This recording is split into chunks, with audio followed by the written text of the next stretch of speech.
All right, so you're going to listen as I read this and take notes on your paper as we go. A New York Merchant, Adam Johnson, written by Expeditionary Learning for Instructional Purposes. I was born in the spring of 1672 in the colony of New York. My father was a successful merchant and often took me with him to see how his business ran. Merchants are well respected, for they make the trade of goods possible across the colonies and across the seas. The port of New York is a busy place. It is the central point for imports and exports being shipped to and from overseas and the other colonies. Wide ranges of materials come into the port like fur, tobacco, and flour.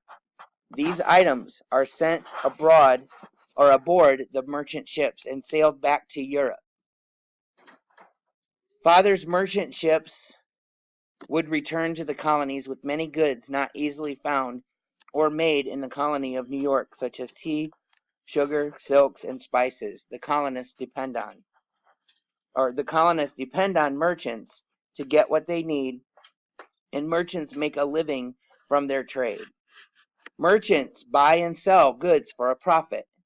First, they have to purchase the goods from tradesmen and pay taxes to the crown. Then they sell the goods at a higher price and keep the remaining money. Depending on the goods they sell, some merchants can grow quite rich. Good merchants have to know the costs of hundreds of items and complete sums quickly in their heads.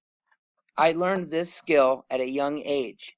So they need to know the ability or have the ability to quickly do calculations, math, adding and subtracting in their head.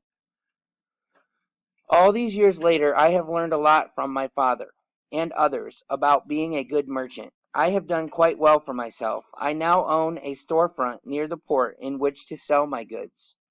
Advertisements listing the imported goods stocked by my store appear regularly in the newspaper.